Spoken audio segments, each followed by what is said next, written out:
Bienvenidas, bienvenidos a Rompeviento Televisión por Internet. Y bueno, vamos a hablar de un tema que muy poco se aborda en términos generales, y es la participación de las mujeres en los movimientos sociales, pero más en particular la participación de las mujeres en los movimientos, digamos, rebeldes, insurgentes, en los movimientos armados. En términos generales se aborda pues de forma muy por encimita, muy general, y esto lo vemos desde lo que sabemos y que hay que estar rascando para encontrar la participación de las mujeres en el movimiento de la independencia, en la revolución, y bueno, recientemente en los movimientos armados en México. Y poco o nada se sabe de las mujeres que han participado en movimientos armados en el norte del país.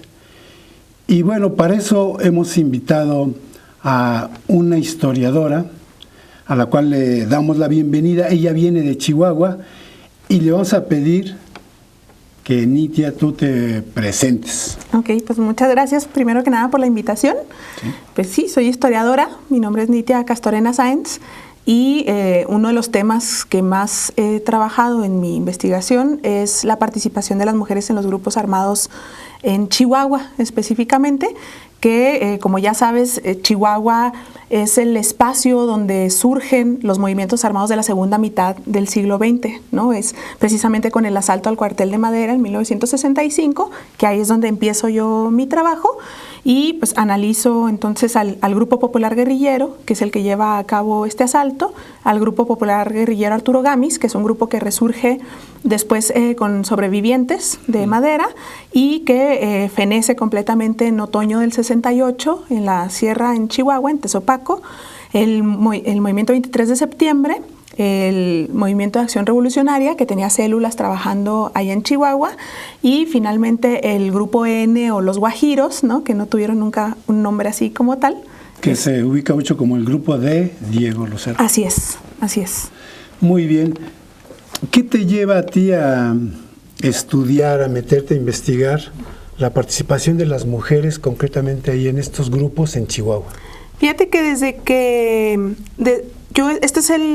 mi investigación es el producto, digamos, de trabajo de la maestría que hice en Historia en la Universidad Autónoma de Ciudad Juárez. Y antes de entrar a la maestría yo ya tenía como la inquietud, primero soy parte de organizaciones sociales en Chihuahua, específicamente el Movimiento de Mujeres de Chihuahua, en el que estaba también Irma Campos, ¿no? Que ella fue de un grupo en la Escuela de Derecho en el 67 que se llamaba la Sociedad Femenil Rosa Luxemburgo, y entrevisto a Irma desde antes de siquiera explorar la posibilidad de estudiar historia formalmente, y de ahí me empieza la inquietud. Luego me encuentro un acróstico de Avelina Gallegos, que yo sabía que la habían matado en el triple asalto bancario en Chihuahua, y yo decía, no puede ser que esto sea lo único que hay de ella, o una canción que le dedicaron, ¿no? Ahorita nos vas a decir quién era Avelina. Sí, claro. ¿De qué triple asalto nos estás hablando, no? Sí, pero fue como el dato de la poca información que había y bastante romantizada, que yo decía, no puede ser que una mujer que vivió en Juárez, que estudió la normal allá y luego que se viene a Chihuahua y está en 5º año de Derecho, que litigaba los asuntos por las tierras de la colonia Villa, que lo único que haya de ella sea una canción que alguien más le compuso. O sea, la matan a los 26 años, hay mucho más, ¿no? que hablar de esa mujer, y eso es como mi primera acercamiento, ¿no? Luego conozco a algunos familiares de ella que me dejan ver un álbum y yo decía, no, es que esto tiene que haber más, ¿no? Que nos explique, que finalmente pues ese será otro tema a platicar, ¿no? De las funciones de la historia. Entonces por ahí te llama la atención y dices, hay que dar a conocer esto, ¿no? Así es. Porque sí hay algunos casos que se conocen de algunas mujeres guerrilleras, sí, que tuvieron un papel pues sobresaliente, de dirección incluso, en fin, pero a nivel nacional, pero así como más focalizado en ciertas regiones, pues ya no se sabe gran cosa, ¿no? Sí, y de hecho parte de lo que yo hago es tratar de hacer un contexto latinoamericano, ¿no? De la participación de las mujeres en los grupos, y encuentro, por ejemplo, en el caso colombiano, con el padre Camilo, ¿no?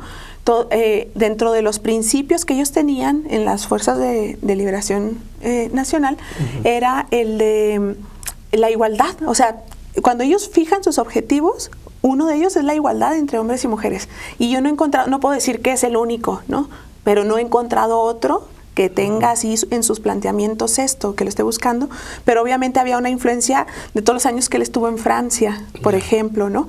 Y otro caso paradigmático a nivel latinoamericano que a mí me da mucha luz de cómo abordar, ¿no?, la participación de las mujeres en estos grupos es el de Tamara Bonke-Bieder, ¿no?, conocida como Tania la guerrillera, y todo este afán. Hay un libro de dos periodistas cubanas que publican, que se llama Tania la guerrillera inolvidable, ¿no? Lo publican en el 70 y es un súper libro de entrevistas a sus familiares, certificados de primaria, secundaria, ¿no? O sea, todo lo que juntan de la casa familiar de Tamara, y entrevistas que hacen a otras personas que la conocieron cuando ella se viene a Cuba, porque ella se viene para colaborar, claro, ¿no? O sea, ella venía integrada del partido desde Alemania, y ella llega a Cuba con toda la intención de colaborar, y finalmente ella es enviada a Ñancahuazú, bueno, a Bolivia, ¿no?, para hacer trabajo de inteligencia, y dura más de 2 años en esto, formando casas de seguridad. Ese era como su fin. Tenía una fachada de etnóloga y había funcionado bastante bien, ¿no?, y haciendo sus reportes y demás. Y en el libro vienen así como desencuentros que ella tiene con quien sería su superior a la hora de que le pide que le rindan los informes, y él dice de ella así como que se apasiona mucho, ¿no?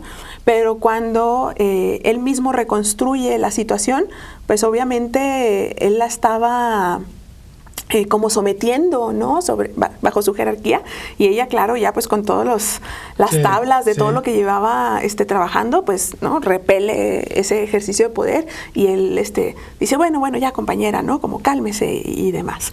Y cuando, tú sabes que fue una cuestión casuística, ¿no?, que ella terminara en Ñancahuazú. Sí. No pudo salir por el cerco militar, termina en la selva usando uniformes que no eran de su talla, botas que no eran de su talla, y de todas formas integrada al pelotón, sí, igual que sus compañeros. Y en una de las entrevistas que realizan estas periodistas para este libro, dicen que Pombo, uno de los capitanes, lo entrevistan y dicen, ¿cómo fue, no, el hecho de que Tamara estuviera ahí, que se uniera con ustedes? No, dice él, pues ella llegó luego a hacerse cargo de las provisiones y repartirlas por columnas, monitoreaba el radio todo el día, y hacía esto y esto y esto, y además pues hacía cosas que ella podía hacer mejor porque era mujer, y nos surcía los uniformes y nos ponía botones. Entonces yo así, híjole, me pareció súper impresionante cómo no necesariamente, o más bien para nada, iba a estar ligada a una búsqueda de transformación social, de justicia, con claro, reconocer esa como primera no igualdad e injusticia que había en las relaciones entre mujeres y hombres, ¿no? Así como que la búsqueda de la justicia y la igualdad, de la puerta de la casa para afuera, no necesariamente para adentro.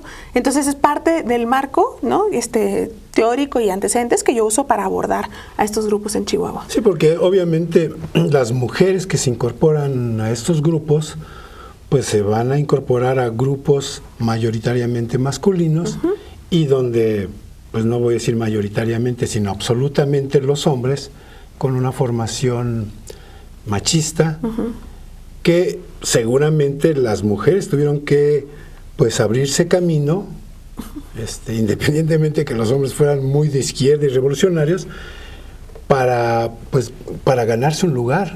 No tanto que se los dieran porque les reconocieran, sino me imagino que tuvieron que entrar a ganárselo por ellas mismas, ¿no?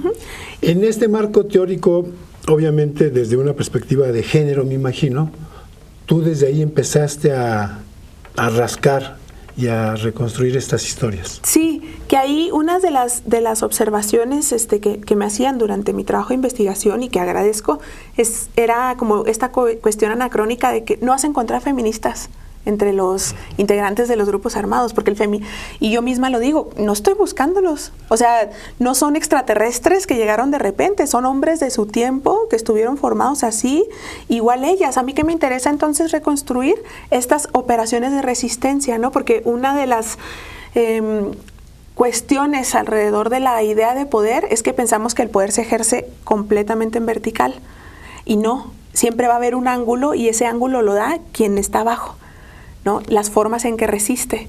Y a mí me gusta mucho una analogía que construye James Scott. Tiene un trabajo que se llama Los oprimidos y el arte de la resistencia, que él dice, por ejemplo, en una maquiladora, ¿no? Si un operador sabe que tiene que producir 1000 arneses en un día y lleva medio turno y ya lleva 900, ¿qué va a hacer? Va a hacer la revolución y va a parar y tomar los medios de producción, va a formar un sindicato, ninguna de esas cosas. Él va a parar la máquina, se va a levantar, se va a ir a chacotear a un lado, se va a echar un cigarrito, va a ir al baño, va a ponerse a limpiar, y todo porque él sabe que si produce más de 1000 en un turno, después van a ser exigibles. ¿Sí? Entonces hay formas muy sutiles de resistir, y a mí eso era lo que me interesaba poder destacar, ¿no? De qué formas sutiles las mujeres resistían, no nada más dentro de las que, porque al final de cuentas concluyo que hay dos formas de participación de las mujeres en los grupos armados. Una que es evidente, donde ellas dicen quiero y se entrenan y usan armas y etcétera, y otras donde no necesariamente dicen quiero, pero terminan enredadas. Sí, no les queda de otra. En eso, exacto, por sus relaciones de amistad, amorosas, noviazgo, familiares, claro. Terminan totalmente involucradas, y la represión del Estado va igual, ¿no? Para unos y otras. ¿Cuál es el perfil en términos generales, si es que existe algo parecido entre todas? Y la otra cuestión, ¿cómo son, digamos, recibidas por, entre comillas, por los mandos de estos grupos? Como perfil, salvo la juventud, y eso no en todos los casos, porque había mamás o esposas que no necesariamente eran jóvenes, no encuentro así como una que tú digas, ay, bueno, tenía todos estos criterios, se incorporaba, ¿no? Sino que al igual que los compañeros venían de procesos de activación política, digamos, pública, ¿no? En las escuelas en las que estaban, en la universidad, o en grupos que estaban luchando por la tenencia de la tierra o acompañando al movimiento campesino, y a partir de eso se van involucrando, digamos, en la vida pública. Entonces, como un camino. En algunos casos, igual que con los varones, habrá quienes siguieron por la vía pública intentando resolver, ¿no? Para lograr sus objetivos, y otros casos en los que se desencantaron y dicen no se va a lograr nada por ahí, nos vamos por la vía armada. Lo que sí que no encontré, no digo que no haya en absoluto, sino que yo en mi trabajo yo no encontré casos en los que salieran de la nada, ¿no? Por decirle de alguna forma. Es decir, las contactaron porque eran la prima, la cuñada, la hermana, la tía, y la compañera de la escuela, que muy activa, que se veía inquieta y demás, y ese fue así como un perfil, podría decirse, ¿no? Para reclutarlas o para invitarlas, y ya habrán los casos en los que dijeron sí o no, porque Chihuahua, digo, de por sí ahorita es bastante más chiquito que la Ciudad de México. En aquel entonces era una ciudad muy chiquita, pero al igual que en el resto del país, es como el boom de la explosión demográfica, ¿no? Que permitió que en los 60s y los 70s la mayoría de la población era joven. Entonces eso sí me parece una cuestión importante en general, ¿no? Para analizar la operación de los grupos armados. Y te pregunto esto de cómo su incorporación a estos grupos clandestinos, revolucionarios, con una perspectiva de lucha armada, cómo los hombres las recibieron, porque hace rato que decías del grupo Rosa Luxemburgo, exactamente hasta donde yo sé, este grupo nace de, digamos, casi con un desprendimiento de un grupo mixto, donde las mujeres no eran muy tomadas en cuenta. Y las mujeres de ahí dicen, pues mejor vámonos y hacemos un grupo de puras mujeres porque aquí los hombres ni nos hacen caso, ¿no? Sí, algo que pasa, pues bueno, como te decía, mi investigación empieza desde el 65 con el asalto al cuartel de Madera, que es una acción, ¿no?, que viene de muchos años atrás de un movimiento campesino pujante. Una de las características de este movimiento campesino es que tenía una especie de apoyo o de brazo urbano que estaba sobre todo en la Escuela Normal de Saucillo y en la Universidad de Chihuahua. Estudiantes de ambas escuelas les apoyaban con su publicación, ¿no?, que tenían una revista que publicaban cada tanto, y a hablar y a tener reuniones y de reunir apoyos, ¿no?, para los movimientos campesinos. Entonces, en la Escuela de Derecho existía una sociedad que se llama Ignacio Ramírez, que les decían los Nachos, ¿no?, con muchos compañeros reconocidos, Víctor Orozco, Jaime García Chávez, entre otros. Y en este grupo estaban compañeras como Ketty González, como Irma Campos Madrigal, como Cecilia Wong, Avelina Gallegos, ¿no? Estaban en la sociedad y deciden salirse y hacer la Sociedad Femenil Rosa Luxemburgo en el 67. Y cuando yo hago las entrevistas, obviamente a las que pude entrevistar, para saber por qué lo habían hecho, me dicen es que allá no nos tomaban en cuenta, porque yo les decía, a ver, los nachos, que les decían los nachos y a ella les decían las rosas. Las rosas, ¿no? Exacto. Los nachos hacían ciclos de conferencias, concursos de debates, organizaban planillas para la sociedad de alumnos, y cuando ustedes estuvieran, hacían ciclos de conferencias, que además eran el ciclo de conferencias, el hombre y la economía, el hombre y la filosofía contemporánea. Obviamente no eran feministas. El feminismo estaba en ciernes en esa época, a la par, pero era una cuestión como muy intuitiva, ¿no?, que yo lo relaciono con esta idea de Alain Touraine del ser sujeto. ¿Y por qué lo hacían? Porque yo decía, pues si terminaban haciendo lo mismo que hacían los nachos, o sea, ¿qué caso tenía salirse? Y Irma fue la que me puso mi estate quieto y me dijo, pues, pero éramos nosotras. Esa era la enorme diferencia, que éramos nosotras las que lo hacíamos. Era nuestra voz, era nuestra decisión. Y digo, pues claro, ¿no? O sea, ya me resulta evidente, claro, porque tampoco eran extraterrestres, o sea, eran mujeres de su tiempo. Incluso los textos de Rosa Luxemburgo no estaban traducidos al español ni habían llegado a Chihuahua. Entonces, ¿por qué Rosa Luxemburgo? Porque ellas sí tenían muy clara una perspectiva de izquierda, ¿no? Ellas querían el nombre de una mujer de izquierda para nombrar a su grupo, y ahí no he podido dar pie con bola de dónde sale el nombre de Rosa, pero pues ha habido varios nombres de maestros que me dicen tal vez fue el profesor Lugo, o tal vez el profesor Becerra, o tal vez... Sí, tuvo una sugerencia de un varón, ¿no? Ajá, y ahorita justo en la mesa del Congreso decían que tal vez haya sido Federico Ferrogay, que es un maestro de filosofía que llega a Chihuahua proveniente de Italia, el que pudo haber sugerido el nombre. Así es. Bueno, y platícanos, tienes investigando ya rato a estos grupos, el MAR, que yo lo ubicaba en otros lados menos en Chihuahua, los lacandones. ¿Qué papel desempeñan ahí las mujeres? ¿Qué es lo que has encontrado? Lo que he visto es muchas veces como sus primeras labores fueron como correo y así como asistir a las reuniones, ¿no? Como si fuera un periodo de prueba para ver si podían o no podían. En el caso de una de las entrevistas que hice a una mujer que estuvo integrada precisamente con el MAR, dice que en uno de los entrenamientos que hicieron, o sea, era hostil, no era tan fácil, y en esto, ahorita te comento, lo relaciono mucho con el caso de Tamara, porque el entrenador le decía a ella en una corrida subir el cerro, ¿no? Ella era la última, ya todos iban subiéndolo, y él le decía, ándele, con ustedes siempre es lo mismo, a las mujeres les pesan mucho las nalgas, ¿no? Entonces ahí va ella y dice que sí pues obviamente se sentía mal, ¿no?, con esos comentarios, pero algo que voy encontrando, que a la par de las labores que realizaban, ellas no se vieron eximidas del estereotipo de género de la época.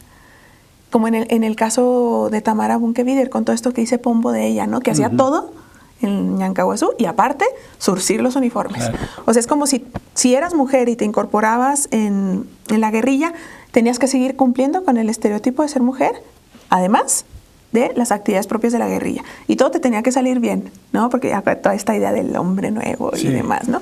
Y en el caso de los hombres, si un hombre se incorporaba a una guerrilla, estaba eximido del estereotipo de género de la época, que era bastante claro. Tenía que ser el proveedor del hogar. Tenía que ser el responsable, el protector de su hogar. Y hubo varios padres de familia que se integran a la guerrilla y es como permisible que lo hagan, o sea, que no cumplan con el estereotipo de género porque van por un bien mayor, ¿no? Aquello que buscaba la guerrilla. En el caso de las mujeres, no.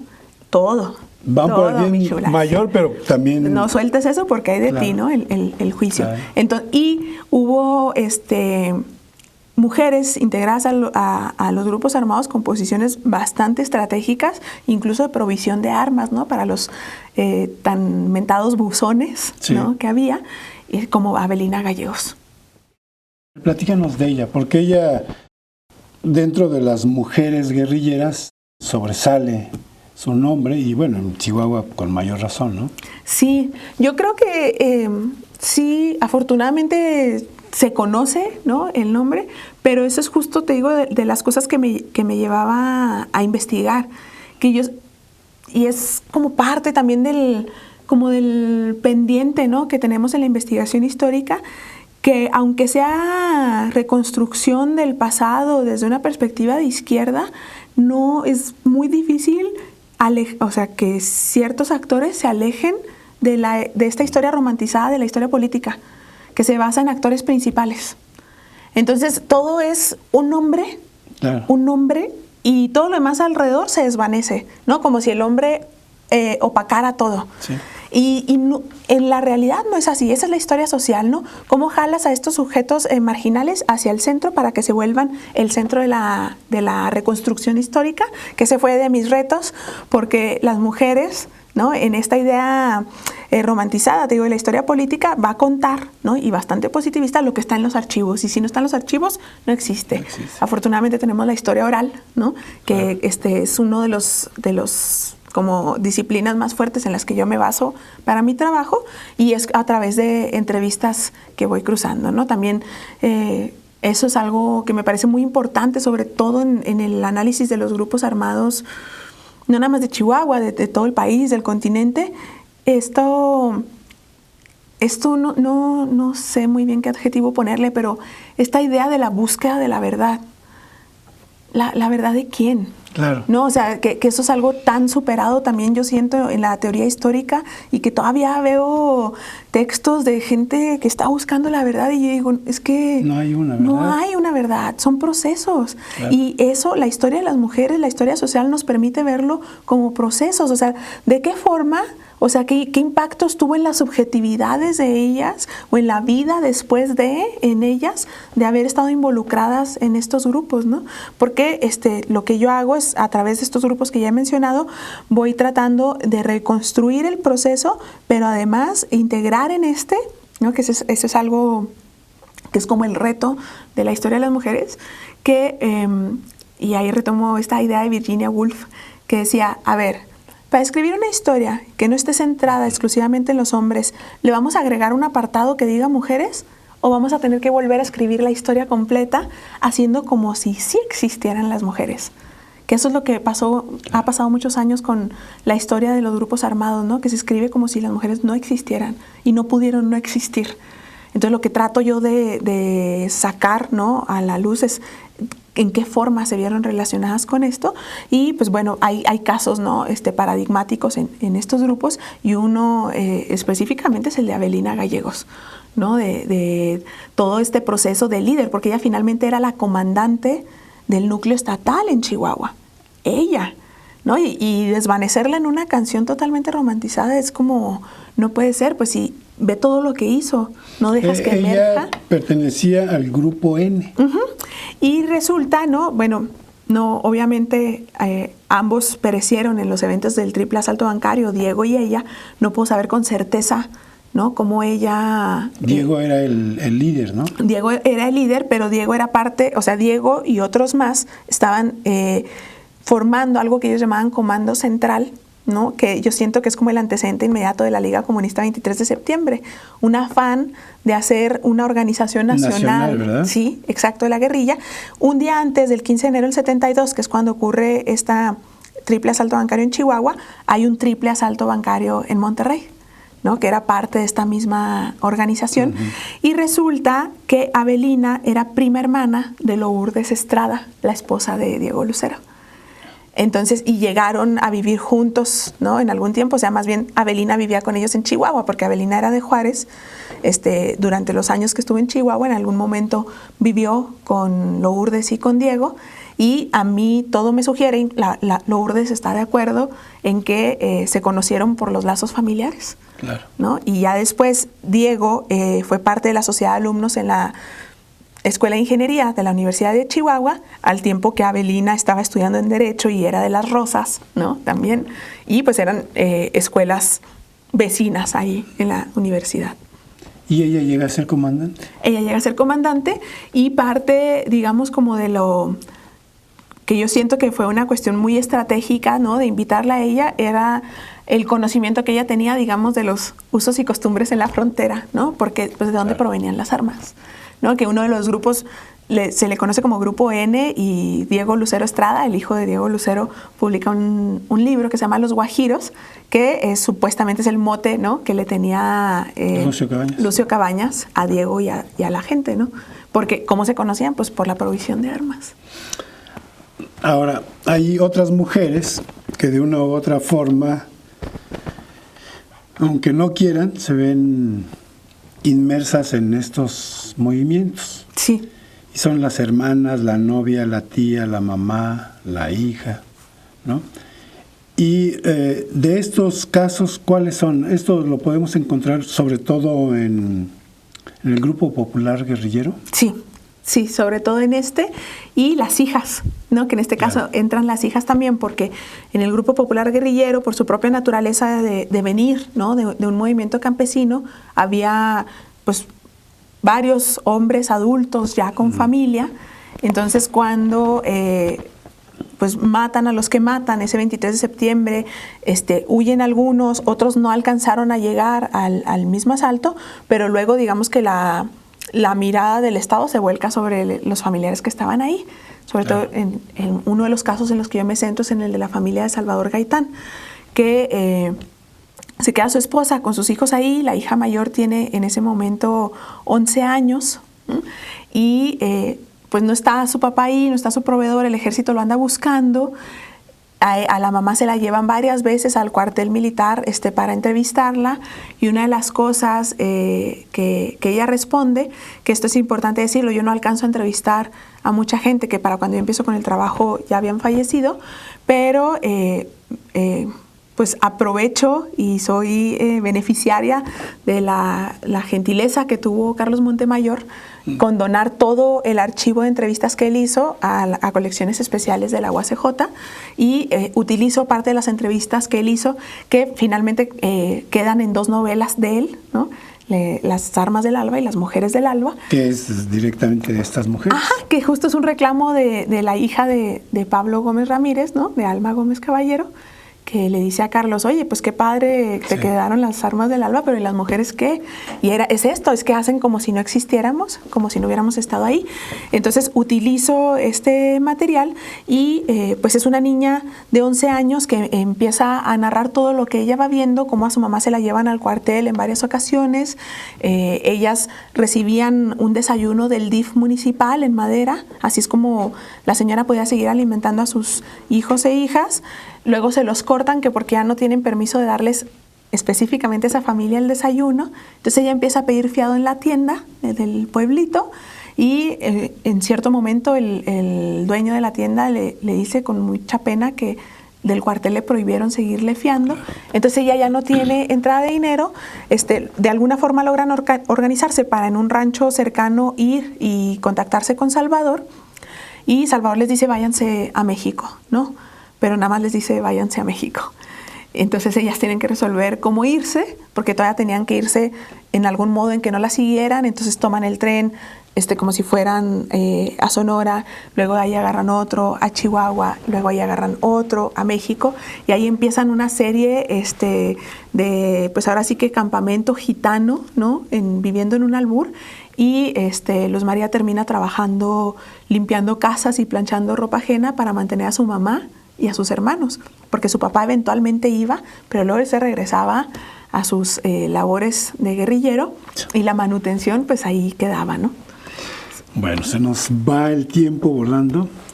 Ya nada más para cerrar, tratar de cerrar con una conclusión que tú puedas compartirnos, de que nos digas así concretamente la importancia de estudiar, de conocer estas historias que poco o nada nos llegan. Bueno, yo siempre termino citando a uno de mis historiadores estrella, ¿no? Que es Mark Bloch, que él decía que una ciencia siempre nos parecerá incompleta si no ayuda a las sociedades a vivir mejor. Y yo creo que hay muchas ciencias que lo tienen clarísimo, es evidente cómo ayudan a las sociedades a vivir mejor. Y en el caso de la historia, ¿no? Siempre nos tenemos que estar esforzando y nosotras mismas estar haciendo el trabajo, digamos, de hilar a estas reflexiones del pasado para el presente. Obviamente el pasado ya no cambia, ¿no? Pero lo que cambia son las preguntas que le vamos haciendo desde el presente. Entonces, conforme nosotras mismas, la sociedad va cambiando, va generando nuevas preguntas al pasado, eso abre otros caminos de búsqueda y las vamos logrando contestar, ¿no? Reconstruir. Y esta es para mí indispensable, ¿no? Para la transformación social, admitir algo que suena tan obvio como que hubo mujeres en el pasado, que no pudo haber ni un solo evento del pasado en el que las mujeres no hayan estado involucradas. Entonces la mirada, ¿no? que le damos a esto para hacerlas emerger y traerlas de los márgenes al centro. Muy bien, pues muchísimas gracias por estar acá en Rompeviento. A ti, gracias por la invitación. Y bueno, es todo, nos estamos despidiendo y nos vemos hasta la próxima.